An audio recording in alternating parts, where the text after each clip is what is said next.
On today's show, The red-hot Houston Rockets take the lead in the Battle of Texas. sports hot take. After a horrible start, should the Lakers consider trading Kobe? And we count them down, our top 10 plays of the week. It's Friday, November 7th. The starters starts now.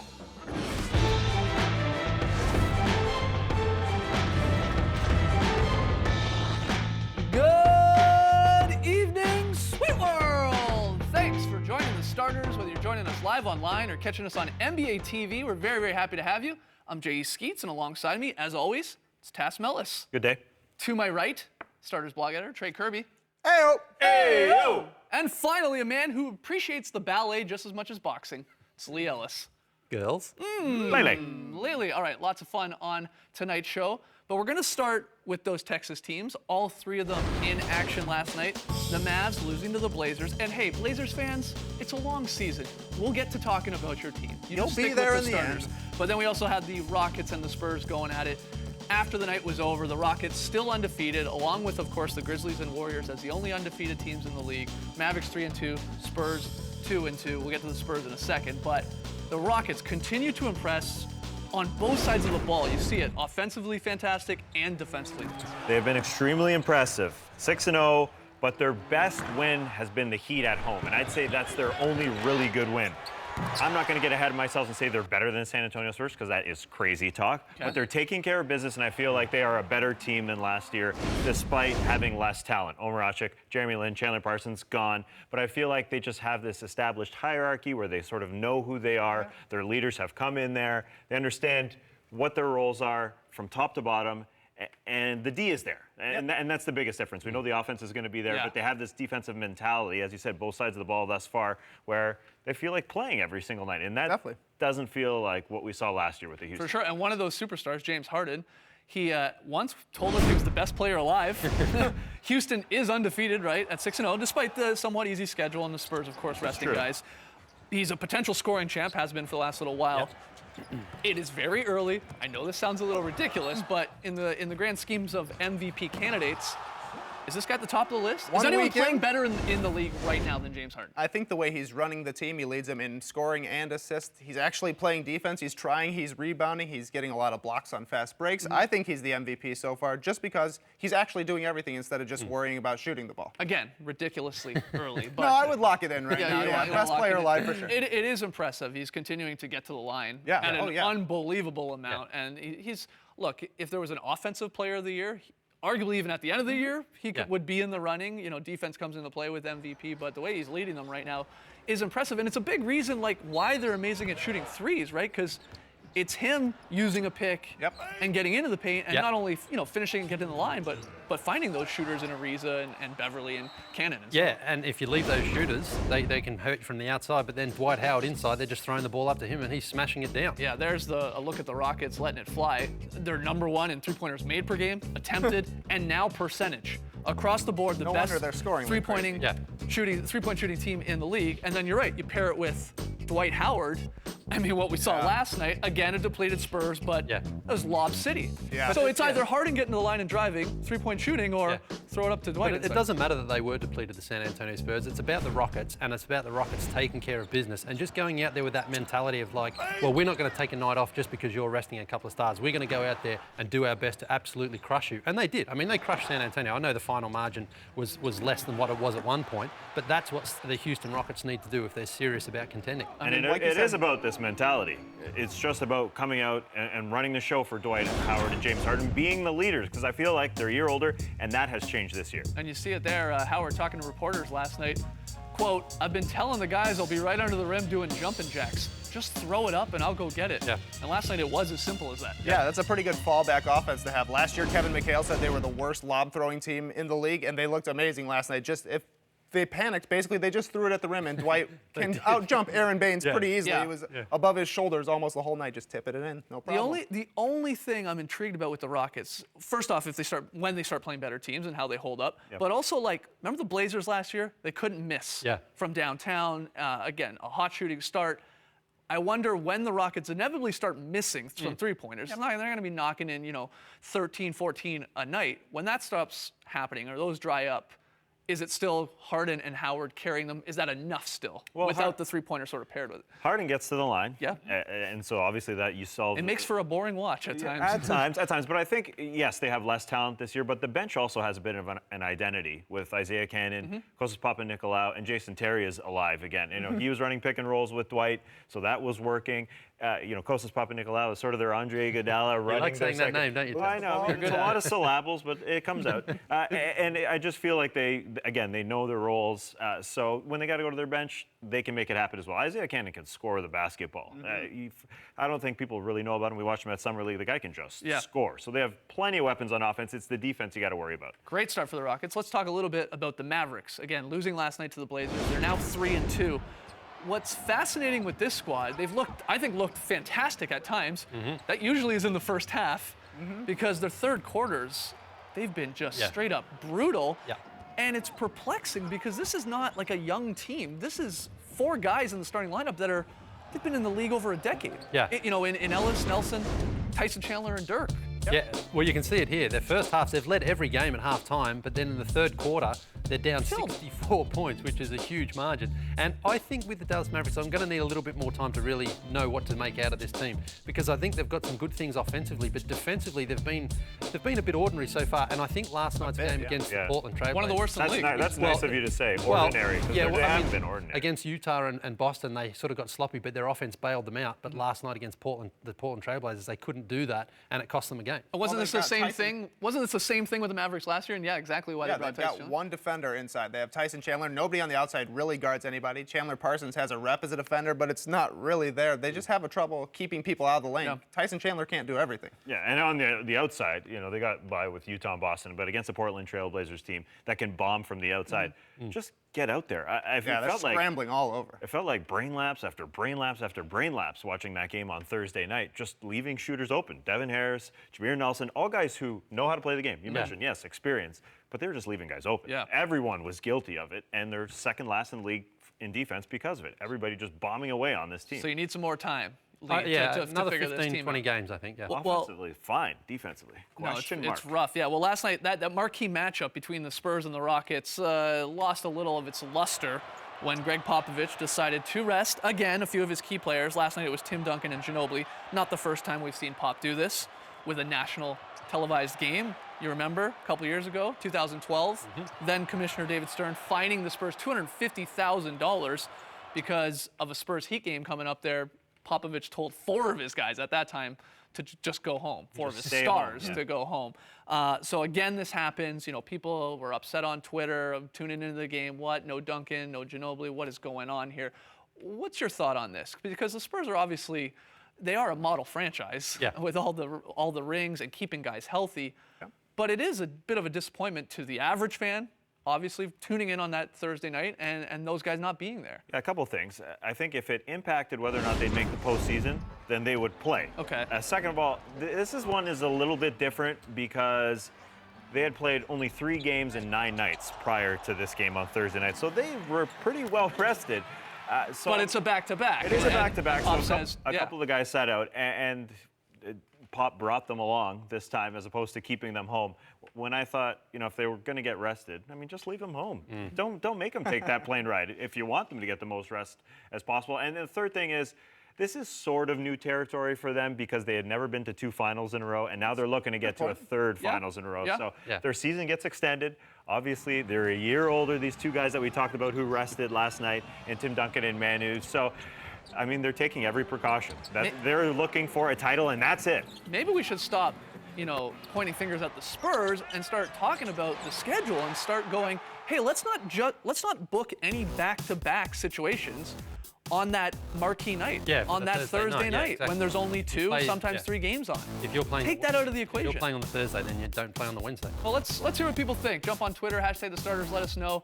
Are you with Team Pop there and resting his old guys, or are you upset as a basketball fan? Let us know. Got to take a break. Lots more still to come. We'll look at the all-opportunity team. Some third-year guys who could play themselves into a sweet new contract. Come on back. You're watching The Starters.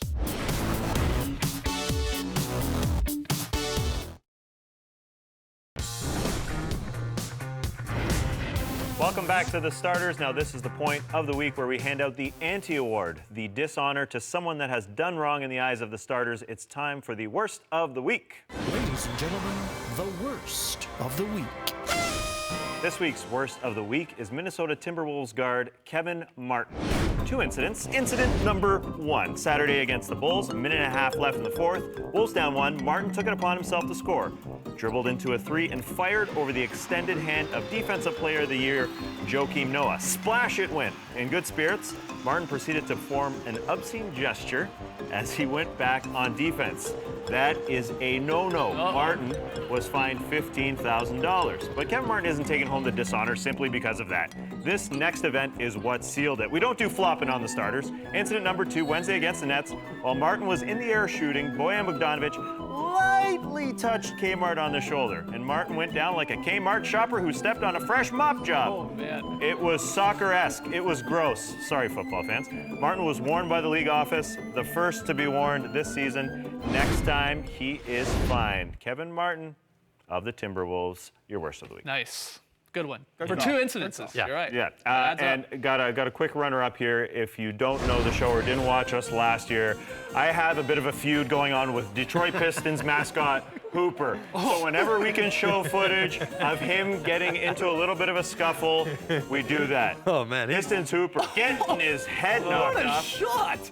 He's, man, He taking really on bumped Kevin him there. Garnett. Yes, and actually Pistons Hooper used his hooves to type me on Twitter, and he said, I got into a scrap with Kevin Garnett. You should put this on the show. Right. I mean, we're in a feud, but we really love each other. Okay. love-hate Excellent. thing, Excellent stuff. All right, well, we had a fun list over at SI.com this week from our friend Ben Golliver. I want to share it with you here. It's the All Opportunity Team, Ben calls it. Highlights 5 third-year players who could play themselves into a sweet new contract with a good season. You see Dion Waiters there, Harrison Barnes, Michael Kidd-Gilchrist, Terrence Jones with the Rockets, and Jonas Valanciunas, or as Chuck likes to pronounce it. Jonas Vaso-Inawasa. That's right. That's right. So it's a good list. It makes sense. Anyone on that list, Lee, that intrigues you in terms of looking ahead, playing well, hopefully this season to get that contract extension? Dion Waiters, for me, stands out in Cleveland because players always talk about wanting to be on a team that's at least competing for a championship. And he's got that now, where he is. But he has to understand his role on that team as well. He's never going to be the first option. He's going to be 4th at best.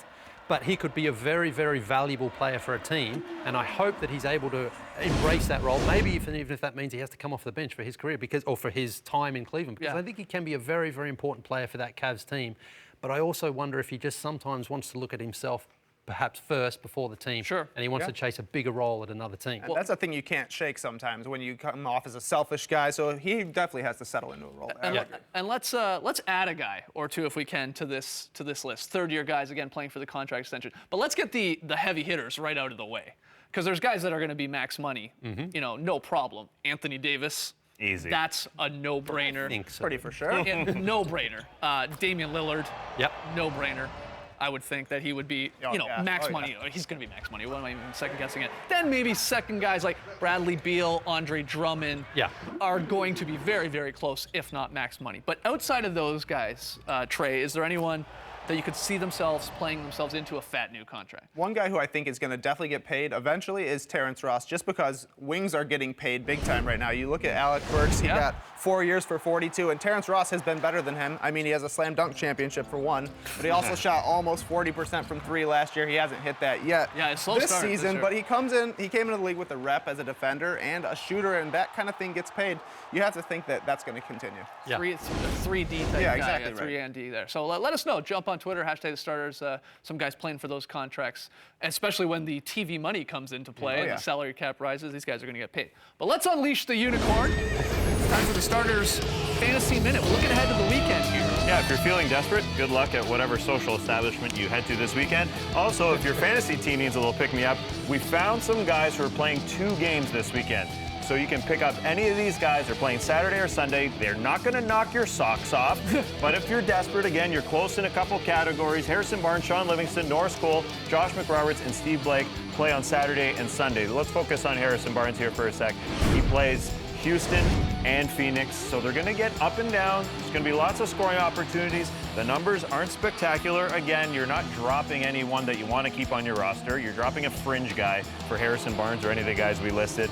9, 5, 2 assists, and a 3 is what you can expect. 2 nights. You got to get dirty sometimes to get W's in fantasy. Well, Turn and burn. Yes. Yeah, if you're in a head-to-head, you go into the weekend. Yeah. I mean, that's That's it. key. That's key. You got to get those games played. All right, good luck to everyone out there in your fantasy leagues. Got to take a break, but when we return, Kobe Bryant turns back the clock and sneaks in to the starters' top 10 plays. We'll tell you where he fell on the list and a whole lot more. So come on back, you're watching the starters. Traveling man, doing all that I can. Welcome back to the starters. It's Friday, so it's time for the top 10 plays of the week. This was difficult this week. We could have done a top 50 list, but at number 10, we'll start with Magic forward Tobias Harris with the winner. Game winner. Get your Taco Bell out, kids. That's huge. Gets them their first win against the Sixers. Tough shot, too. Great defense. Nice dance. At number 9, a rare Robin Lopez offensive highlight. Wow. Steamrolled him. Who expected that? Gave it right to Andrew Bogut. Put Andrew Bogut down under with that one. Oh, easy. Came out of nowhere. At still alive. Number 8, Wednesday night. Raptors Celtics. This is your TSN turning point here. Kyle Lowry with Again, the it showed steal up. and the dime Look to at that DeRozan. poke What there. Steal. for the dunk? What's better on this play? The steal or the dunk? I think Dunk. Man, The steal. the steal is nice. The steal is nice. At number 7, Nerlens Noel with a monster block Oh. on James Harden. He will remember this block for a long time in his rookie year. I think that hair got a piece of the rim right there. At number 6, we got 2 Kobe Bryant plays for you. The first one, circus shot against the Warriors. Very nice. Give us the camera view from above the backboard. yeah, this is Look at the nice. This hit the spin rim. Goes on on the this other thing. side. That's unreal. And then Kobe turning back the clock, going baseline with the jam on Matt Barnes. That's his late career signature Yeah. dunk. Always the underneath You're right. reverse. You're right. What do you think of those jerseys? You like Love them. them? All right. At number 5, a Klay smash. Klay Thompson right on Robin Lopez's head. Robin in the highlights for the wrong Yeah, reason here for the both second sides. time. A beautiful dunk by Klay Thompson. At number 4, just enjoy the Gerald Green show that he put on against the Lakers. Ellis. Lee's going crazy. This is the best one. Oh, that is on Jordan. On a guy. Jordan Hill just I don't gets know out if of he's the the way. best in-game dunker, but he's the most in-game Oh, dunker. man. Spectacular. Yeah, this is all the same game, Yeah. in case you couldn't tell here against the Lakers. Jeez. And we couldn't pick just one that threw them all Yeah. in there. At number 3, DeAndre Jordan gets up and Rudy Gobert gets down. Rudy Gobert is actually playing good defense there. He just gets caught up on a mean DeAndre Jordan. Yeah, he hit the alley-oop. Rudy flow there. And then he did. fell over. It doesn't help. Yeah. At number 2, Sixers rookie KJ McDaniels goes high yeah, for the. that's a nice one. This reminds me, old timers, listen up, old timers. Old timers. Old The timers. OG, Come on, old timers. the OG Oh, back in inside the stuff. day, That was like boy. Grant Hill's dunk back in the day. Gordon Hayward takes home the number 1 spot, the game winner, a little better than Tobias Harris's. LeBron James hits the floor and Gordon Hayward shoots over Tristan Thompson. Step back. A mean step back. I love that against- kid. Yeah. The kid in the Hayward Yeah. jersey right there. That's a memory for Moment of life. his life. Gordon Hayward, that kid loves it right there. Again, a difficult list to make this week. There Technically was a a lot. top 13. Yeah, you're right. We did Technically, yeah. we did throw in some extra plays there. We actually saw Kobe in that. Kobe turning back the clock, as I said. Maybe one of the rare bright spots for the Lakers this season, making the starters top 10 list. But seriously, they're 0-5, easily one of the worst teams in the NBA. So what's next? Well, SI.com's Chris Mannix had an idea on Wednesday. He wrote that maybe they should trade Kobe. Oh, here's your hot sports take. How can you trade him after he makes the top 10? Mannix Twice. Mannix writes, at the very least, have a real discussion with Kobe about if he wants to be traded. Honestly, what do you think about this? He does have a no-trade clause, so you would have to talk to Kobe about it.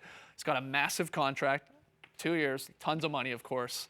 They are headed towards 0-82 here, as we joked around. Possibility of at least exploring it? No. I don't think it makes sense. I think they can rebuild next year if they want to. They've got a ton of money coming off the books this offseason. They've got a very good player in Kobe Bryant. The Buss family has mishandled a couple situations recently with Phil Jackson. Dwight Howard didn't want to come back, so they're not going to mess this one up. And he would be traded to a contender. You would think so. That's the only way he's going to waive a no-trade clause. So you have to take a large salary back And on a contender, you're taking back a large salary. That would be a key piece on Yeah. that contending team. So it doesn't really make sense. And again, this is Los Angeles. People still do want to go there. Dwight Howard still did go there. Everyone goes there. The only But he time left. after 1 year, that's the only guy really. I know, but it's still significant. I don't They think struck it's out that on significant. Carmelo. I mean, I know he stayed for they more swung money. and missed Yeah. one offseason, and that was last offseason. That's Yeah, true. but I just think the last couple of years things haven't gone very well for them. Now, look, they're not going to trade Kobe unless Kobe walks in there and says, I want to trade. Yeah. There's just no way they're going to do it. But from a business sense and from a basketball sense, I think it would make sense. It does. It's a little Yeah. similar to the Celtics with Paul Pierce and Yeah. Garnett, and they said, hey, Because let's look for if a to the team, future. If a team is prepared to give up huge assets in order to acquire Kobe, I think you should look into that if you're the Lakers. If you want to rebuild, you need draft picks, you need cap space. Here's a quick question for everyone watching. Are the Lakers secretly tanking right now? They do have a top 5 protected pick, so It wouldn't hurt if they got in the top 5, right? You can keep Kobe. People keep coming to see him. You still have the rep of we pay our stars, so that's how they get all of these free agency meetings. And then you also get another top 5 pick, pair it with Julius Randle when he comes back. That's 2 lottery players. You're on your way to rebuilding, and you still look good to all the other players out there by keeping Kobe. are the Lakers tanking? Is it in their DNA? Get on the trade machine. I bet there isn't one deal that makes sense for this guy. The trade on machine. both sides. Fire it Trade up, machine- Lee. Fire trade it up, machine man. doesn't take into account logic. We got to take a break. One more break, in fact. But when we return, our pick and payoff results and Lee's very solid play of the night. If it's the Spurs, I've got I your mean, back, I'm- Blazers. I'm Don't just worry. leaving if it's the Spurs.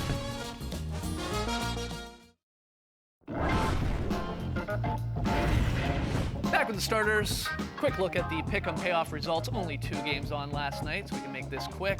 We both had the same teams as well. We went 1-1. We backed the Rockets, got that right. Wrong about the Mavs. I'm 11-6. You're 9-8. Tass. Tonight, we agree on a lot of games as well. We send in our picks separately, by the way, guys. We don't know what the other guy's picking, but we like the Knicks in Brooklyn. We like our Raps at home.